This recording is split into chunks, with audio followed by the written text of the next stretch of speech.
चलिए लायबिलिटीज के बारे में हम लोग जान लेते हैं।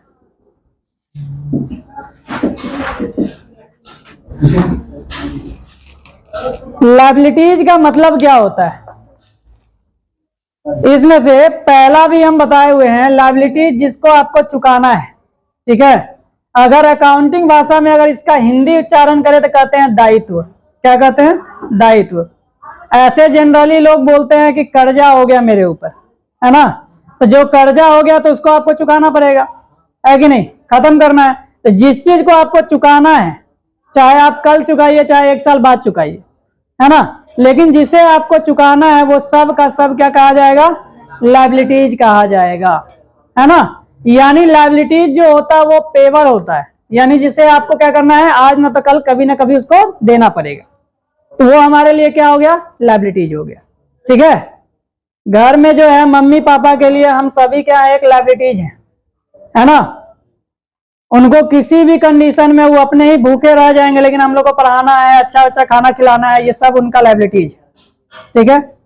अब हमारा ही बच्चा है तो हम अपने भूखे रह जाएंगे लेकिन उसको जरूर खिलाएंगे, है कि नहीं, तो वो हमारे लिए क्या है? लायबिलिटीज है। किसी भी तरीके से उसको हमको क्या करना है? पूरा करना है। तो यहाँ भी अकाउंटिंग टर्म में जो हमारा लायबिलिटीज आता है वो कहता है कि ये हमेशा क्या होता है? पेबल अमाउंट को कहा जाता है, यानी आज आप उसको चुकाइए या फिर कल चुकाइए, लेकिन चुकाना पड़ेगा, ठीक है। उसी का नाम क्या होगा? लायबिलिटीज होगा। अब बात करते हैं कि जो लायबिलिटीज होता है, लायबिलिटीज में कितना भाग होता है। तो लायबिलिटीज 2 तरीके से होता है। एक जो होता है जिसे हम बोलते हैं नॉन करेंट लायबिलिटीज, ठीक है, क्या बोलते हैं? Non current liabilities. और दूसरा जो होता है वो होता है हमारा करेंट लायबिलिटीज, है ना। ये 2 तरीके के लायबिलिटीज होते हैं।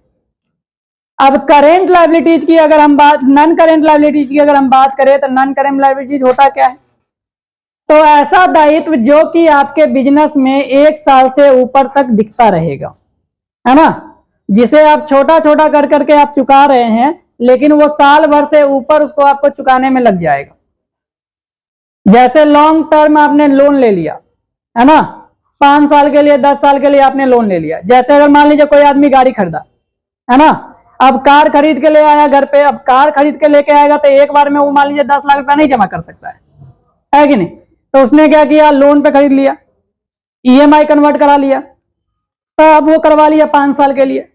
अब 5 साल के लिए जैसे ही उसने कन्वर्ट करवा लिया ईएमआई में, तो अब उसको तो 5 साल तक उस पैसे को चुकाना पड़ेगा।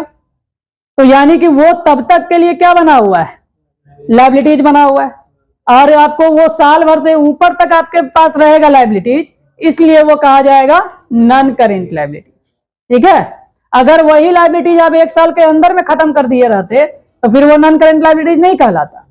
नॉन करेंट लायबिलिटीज का मतलब ही होता है कि अगर आपका बिजनेस में वो 1 साल से ऊपर तक लायबिलिटीज नजर आ रहा है तो वो नॉन करेंट लायबिलिटीज कहा जाएगा।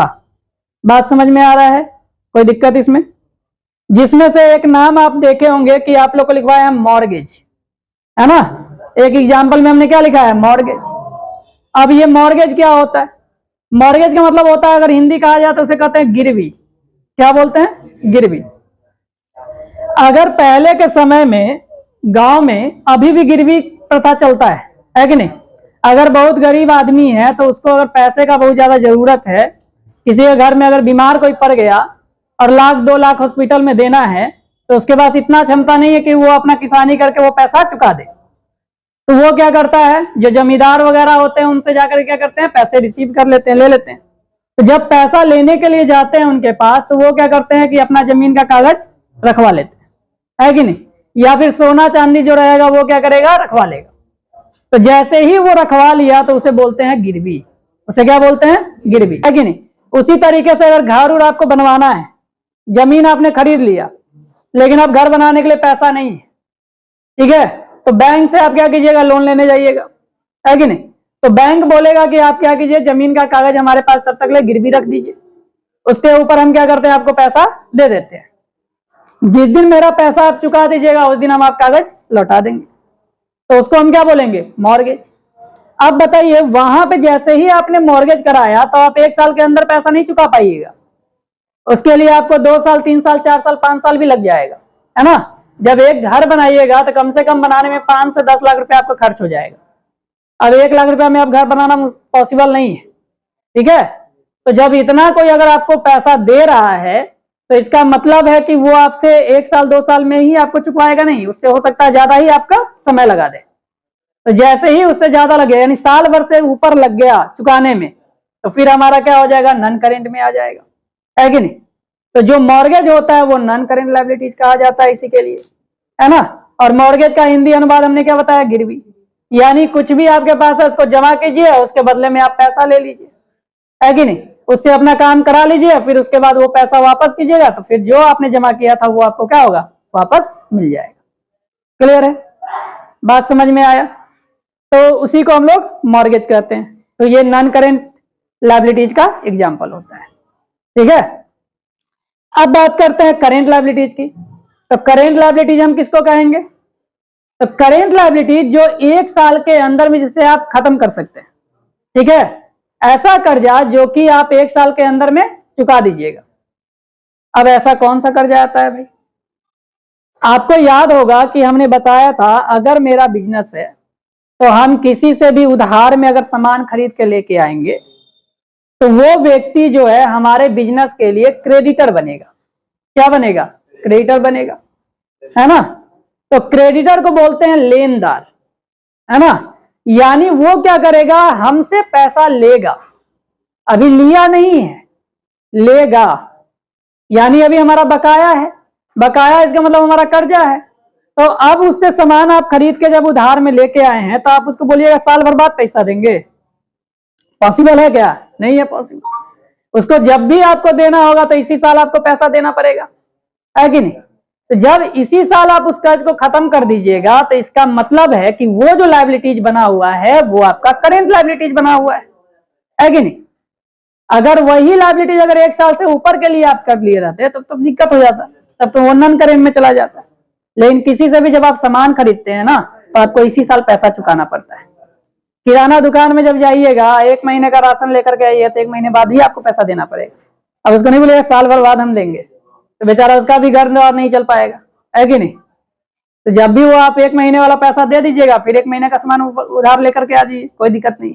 फिर पैसा चुकाइए, फिर 1 महीने का सामान उधार लेकर के आ जाइए, है कि नहीं। तो इस तरीके से क्या होता है, चलते जाता है। तो ये तो लायबिलिटीज बना हुआ है ना, कर्जा बना हुआ है। जैसे ही ये लायबिलिटीज बना तो ये कौन सा लायबिलिटीज कहलाएगा, करेंट लायबिलिटीज कहलाएगा। इसके बाद दूसरा है, अगर आपने याद किया होगा कि जैसे ही क्रेडिटर था तो हमको तो भरोसा नहीं है ना, डेटर के केस में हमको भरोसा नहीं है, तो क्रेडिटर के केस में उसको भी भरोसा नहीं होगा हम पे, है कि नहीं। मान लीजिए हम उसे ले लिए सामान, अब हम क्या करेंगे, उसका पैसा ही नहीं देंगे, उसके बाद प्रूफ ही नहीं है, तो क्या करवाएगा, एक बिल बनवाएगा, है ना। तो जब बिल बनवाएगा तो वो बिल का भुगतान हमें करना है, तो उसे बोलते हैं बिल्स पेबल। क्या बोलते हैं, बिल्स पेबल। अब बिल्स पेबल का मतलब ही है कि जो बिल आपने बनाया है, जो जनरेट हुआ है, उसका आपको क्या करना है, देना है। पेबल का मतलब ही होता है देना है, दिए अभी नहीं, तो उस पर भी एक ड्यू डेट लिखा रहता है कि आपको 5 तारीख को देना है, 7 तारीख को देना है, 10 तारीख को देना है, कितने तारीख को आपको पेमेंट उसका देना है ना। मान लीजिए आपको हमने बताया भी था, ये पूरा का पूरा समय ड्यूरेशन जो होता है मैक्सिमम जो होता है 90 डेज का होता है ना। उससे ज्यादा नहीं होगा, उससे कम हो सकता है, लेकिन उससे ज्यादा नहीं होता है ना। तो आपको इसका मतलब यह है कि इसी साल आपको उसका पेमेंट देना पड़ेगा। तो जैसे ही देना है तो वो भी लायबिलिटीज है, और वो लायबिलिटीज आपका इसी साल खत्म हो जाएगा बिजनेस से, है कि नहीं। तो वो भी कौन सा लायबिलिटीज कहलाएगा, करेंट लायबिलिटीज कहलाएगा। बात समझ में आया। ऐसी लायबिलिटीज जिसको आप इसी साल क्या करते हैं, चुका देते हैं, खत्म कर देते हैं, वो हमारा कौन सा लायबिलिटीज, करेंट लायबिलिटीज। और नॉन करेंट लायबिलिटीज का मतलब क्या, जिसका 1 साल से ऊपर तक अपने बिजनेस में कर्ज बना हुआ है, भले ही आप चुकाते जा रहे हैं, छोटा छोटा अमाउंट देकर आपका लायबिलिटीज खत्म होते जा रहा है, लेकिन पूर्ण रूप से खत्म नहीं हुआ है। अगर पूर्ण रूप से अगर इसी साल आप खत्म कर देते हैं तो वो करेंट में आ जाता, लेकिन आपका अभी भी साल भर से ऊपर तक लग रहा है उसको चुकाने में, तो वो क्या होगा, नॉन करेंट लायबिलिटीज होगा। कोई दिक्कत इसमें। अब बात करते हैं ड्राइंग की। ड्राइंग होता क्या है, तो ड्राइंग का मतलब होता है आहरण, यानी निकाल लेना, जिसे हम लोग कहते हैं, है ना। अब यहां पे क्या होता है कि जब भी बिजनेस से बिजनेसमैन अगर कैश निकाल ले या फिर कोई गुड्स निकाल ले, ठीक है, तो उसी को ही हम लोग ड्राइंग बोलेंगे। ठीक है, दूसरा व्यक्ति हमारे बिजनेस से कोई सामान निकाल नहीं सकता है, चाहे कैश निकाल नहीं सकता है, तब तो वो तो चोरी कहलाएगा, है ना। लेकिन यहां चोरी नहीं होने वाला है। ऑनर क्या करेगा, खुद के लिए अपने सामान को निकाल लिया या फिर उसको जरूरत पड़ा नगद का, तो वो क्या किया, निकाल लिया बिजनेस से, है ना। तो जब बिजनेस से वो पैसा निकाल लेगा तो बिजनेस को कुछ ना कुछ तो रिकॉर्डिंग करना पड़ेगा, क्योंकि बिजनेस का कैपिटल तो घट गया होगा, है कि नहीं। तो जैसे ही पैसा निकालेगा तो कोई ना कोई ट्रीटमेंट तो करेगा ना, दिखाएगा ना कि हाँ ये बिजनेसमैन ने क्या किया है कि अपना पैसा निकाल लिया है। तो उस केस में वो क्या करेगा भाई, तो उस केस में उसको लिखेगा क्या, ड्राइंग लिखेगा। क्या लिखेगा, ड्राइंग।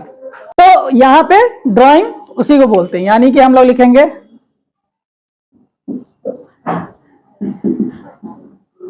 ठीक है। अब एक चीज क्या हुआ कि मान लीजिए अगर आपको पता करना है कि कैपिटल किसे कहेंगे या ड्राइंग किसे कहेंगे, तो हमेशा एक चीज दिमाग में लगाइएगा कि बिजनेसमैन, अगर जो भी आपका नाम दिया हुआ है बिजनेसमैन का, तो बिजनेसमैन अगर बिजनेस से पैसा निकाला या फिर गुड्स निकाला तो लिख देना है ड्राइंग।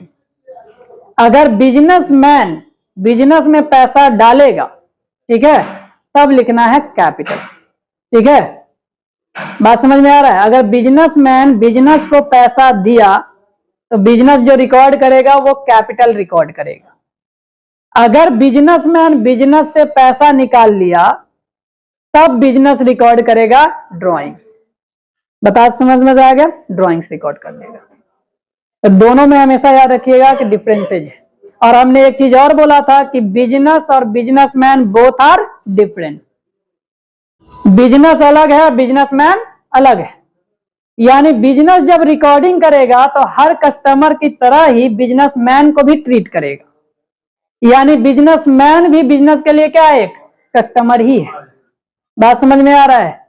इसी के लिए बिजनेसमैन का भी रिकॉर्डिंग बिजनेस क्या करता है, लिख लेता है, यानी कर लेता है अपने पास, है ना। जिससे उसको याद रहेगा कि जो बिजनेसमैन है उसने कहां पे खर्चा किया है या फिर कहां पे वो पैसा लगाया है।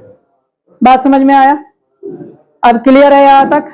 किसी को अभी भी कोई समस्या है तो बता दीजिए भाई।